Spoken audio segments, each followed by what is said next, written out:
warahmatullahi wabarakatuh. Kami dari Prodi Manajemen Universitas Catur Insan Cendekia Sedang membuat proyek video podcast atau talk show dengan tema membangun persatuan dalam perbedaan. Perkenalkan, nama saya Naura Haryani dengan NIM 2025-127-0012. dan saya Cendekia Kaisra Melia dengan NIM 2025-12-70036. Saya Rahel Anastasia Salsabila dengan NIM 2025-127-0014. Saya Sudenita Yutria dengan NIM 2025-127-0039. Saya Holifah Asyara Putri dengan NIM 2025-127-0010. Sebelum masuk ke video podcast, yuk kita simak video ini terlebih dahulu. Keberagaman adalah salah satu kekuatan terbesar Indonesia. Dengan berbagai agama, adat istiadat, dan tradisi, bangsa ini menunjukkan bahwa perbedaan dapat menjadi sumber harmoni. Konsep Bhinneka Tunggal Ika menjadi landasan dalam menjaga persatuan di tengah keberagaman. Di dunia yang beragam ini, perbedaan agama bukanlah penghalang untuk bersatu. Kita semua memiliki tujuan yang sama, hidup dalam kedamaian dan saling menghormati. Setiap agama mengajarkan nilai-nilai kebaikan, cinta, dan toleransi. Namun realitanya, beberapa di antara kita masih ada yang menolak atau mendiskriminasi orang berdasarkan keyakinan agama mereka, melakukan tindakan kekerasan atau ancaman terhadap individu, menyebarkan ujaran kebencian, melakukan perlakuan tidak adil terhadap seseorang berdasarkan agama mereka, seperti dalam pekerjaan atau pendidikan, menghalangi orang untuk melaksanakan ibadah ataupun praktik keagamaan mereka. Merasa bahwa keyakinan kita adalah yang paling benar, bahkan kita sering menyalahkan keyakinan orang lain, membuat kita yang harusnya bisa bersatu malah terpecah belah. Maka, di tengah hiruk pikuk permasalahan radikalisme ini, muncul sebuah istilah yang disebut moderasi beragama. Apa itu moderasi beragama? Kata moderasi berasal dari bahasa Latin moderatio, yang berarti kesedangan, tidak kelebihan dan tidak kekurangan. Sedangkan menurut Kamus Bahasa Indonesia, berarti pengurangan kekerasan dan penghindaran keekstriman. Sedangkan dalam bahasa Arab, moderasi dikenal dengan kata wasat atau wasatiyah, yang memiliki padanan makna dengan kata tawasud, tengah-tengah, iktidal adil, dan tawazun, berimbang. Dalam konteks ini, moderasi berarti memilih posisi jalan tengah di antara berbagai pilihan ekstrim. Di era digital ini, media sosial menjadi jembatan komunikasi yang menghubungkan kita. Media sosial bukan hanya platform untuk berbagi informasi, tetapi juga alat untuk membentuk opini publik. Setiap postingan, setiap komentar memiliki potensi untuk membangun atau merusak. Dalam konteks sosiologi komunikasi, kita memahami bahwa pesan yang moderat dapat menciptakan ruang dialog yang konstruktif. Mari kita gunakan media sosial untuk mengedukasi, bukan hanya untuk menginformasikan. Kita bisa memanfaatkan hashtag, kampanye, dan konten kreatif untuk menanamkan nilai-nilai toleransi dan pengertian. Ketika kita berbagi pesan moderasi, kita berkontribusi pada masyarakat yang lebih harmonis. Setiap dari kita memiliki peran. Mari gunakan kekuatan media sosial untuk menyebarkan pesan positif. Bersama kita bisa menciptakan dunia yang lebih baik.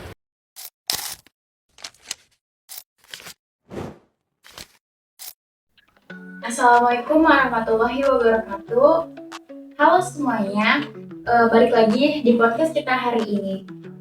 Senang banget nih hari ini kita bisa ngobrol bareng tentang tema yang dekat banget sama kehidupan sehari-hari. Sebelumnya perkenalkan, saya selaku moderator Cendekia Kaisra Melia. Saya Naura Haryani. Dan di sini kita bakal bahas tentang membangun persatuan dalam perbedaan. Kita semua pasti hidup di lingkungan yang banyak banget perbedaannya, mulai dari perbedaan sifat, perbedaan pendapat, dan budaya.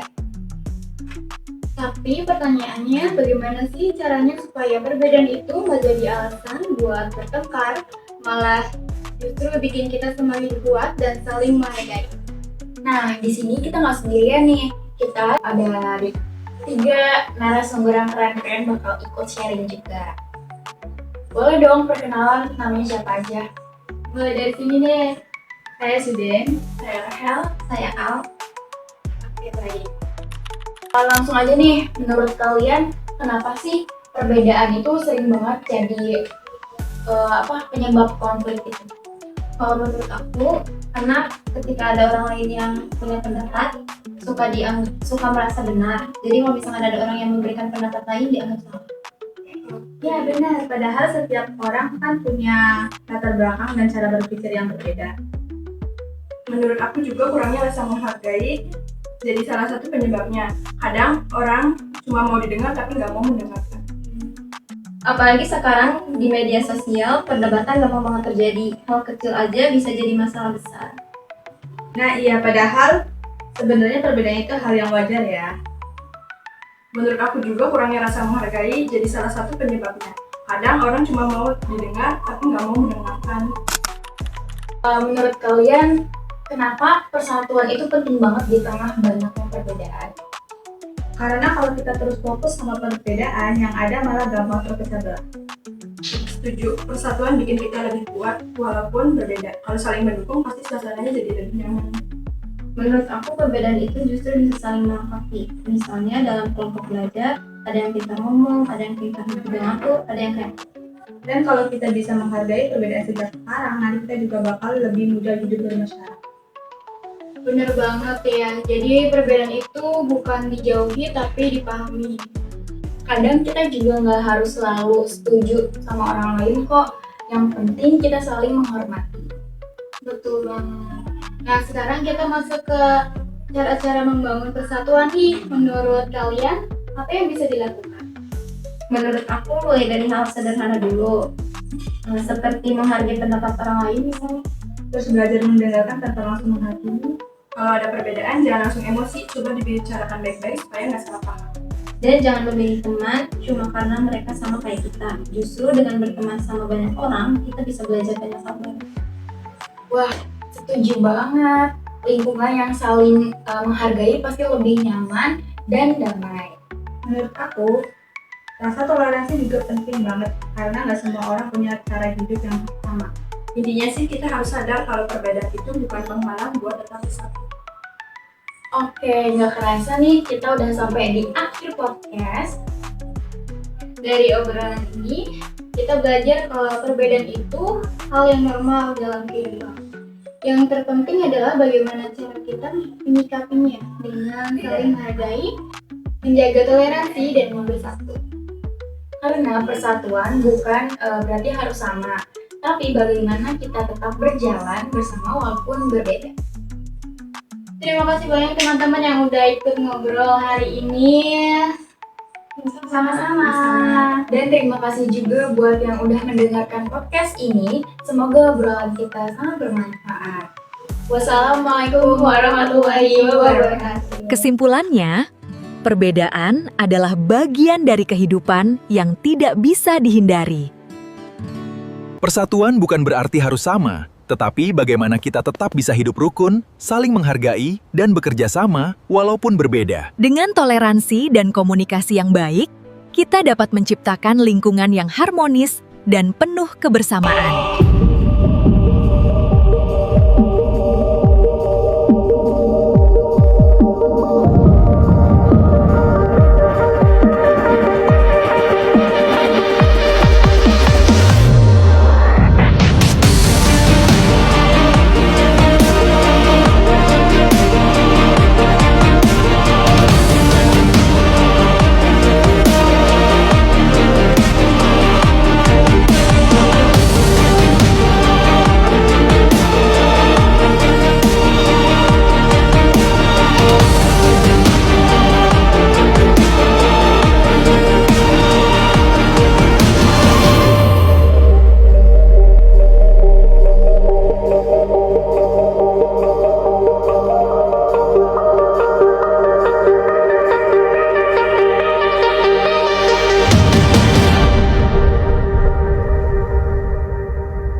Indonesia adalah bangsa yang dibangun di atas fondasi keberagaman. Perbedaan suku, agama, budaya, dan bahasa bukanlah penghalang, melainkan kekayaan yang harus dijaga.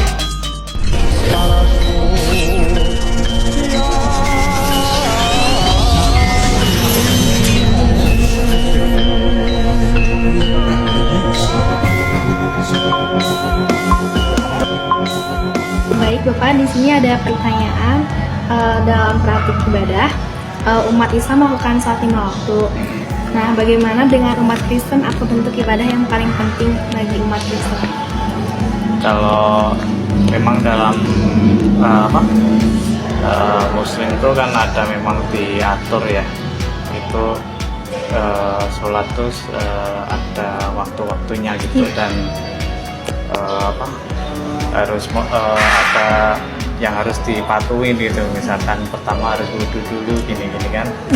Ada aturannya gitu? Iya, ya harus itu, terus baru bisa melakukan sholat itu. Kalau di kami itu yang saya alami itu, memang di ajaran Kristen tuh kita itu ibadah nggak banyak ritual-ritual gitu. Kita itu yang penting tuh kita dari hati kita bisa untuk saat teduh itu ya. Jadi kita itu ibadah itu kapanpun dan dimanapun berada, jam berapapun tuh kita yakin tuh Tuhan tuh selalu ada. Dan yang terpenting adalah dalam beribadah kepada Tuhan itu adalah istilahnya itu kita dalam masuk prosesi untuk awal mulai ibadah itu, kita itu diajarkan untuk selalu pujian penyembahan dulu, karena kita yakin dan Tuhan memang ada itu di ayatnya gitu, memang Tuhan itu berkata di atas pujian. Jadi kita pujian dulu, nyanyi-nyanyi itu, nyanyi-nyanyi semuanya kita bisa, baru kita doa begitu. Dan kita nggak perlu pakai air suci lah apa, kita ada ini ya ada fleksibel gitu. Nah iya, kita dimanapun pas keadaan apapun kita bisa doa ya, begitu. Jadi lebih mudah gitu ya, memudahkan gitu. Iya ya. Kalau di Katolik beda sih dengan kita. Katolik memang ada saat-saat. Kalau di Kristen itu memang ibadah itu hari Minggu itu. Iya, karena kita kan Tuhan Yesus dulu kan waktu wafat itu kan pas hari Minggu. Ya. Terus apa kan ini ya perbedaan, pernah nyari tahu sebenarnya, tapi mohon koreksi kalau salah. Perbedaan Protestan sama Katolik itu karena di Katolik itu menyembah Yahweh kalau nggak salah. Oh itu kita juga Yahweh. Iya. Itu sama. Ya. Kalau Katolik tuh memang dari awal mula itu kan memang Katolik dulu sebenarnya. Dari awal mula Tuhan Yesus datang ke dunia, terus habis itu muncullah Katolik itu di daerah Eropa sana ya, daratan Eropa itu sejarahnya panjang. Ya, dengan kekaisaran macam-macam itu dulu namanya ke Katolik, terus timbul karena ada sesuatu yang kurang berkenan apa gitu, timbullah Kristen Protestan itu karena protes gitu. Iya. Ya protes dari protes. Iya itu. Moderasi beragama sangat pentingnya di masyarakat kita. Bagaimana peran umat Kristen dalam membangun kerukunan antar agama? Membangun antar umat beragama itu ya kita seperti tadi kalau di sini ngadain seperti takjil, terus silaturahmi antar warga. Kita nggak itu memandang agamanya apa, yang penting kita duduk bareng dan kita merayakan kebersamaan bersama itu seperti itu. Terus kita juga kan waktu itu kerjasama dengan PGI itu kumpulan dari beberapa gereja-gereja se-Jawa Barat itu kan kebetulan kantornya ada beberapa tempat itu kita ngadain untuk bantuan bencana alam itu di yang seperti waktu lalu di mana tuh Bekasi yang banjir itu. Yang kemarin baru aja yang beberapa bulan yang lalu itu kita juga koordinasi dengan itu untuk memberikan bantuan, terus dengan Sinode Salatiga juga gitu.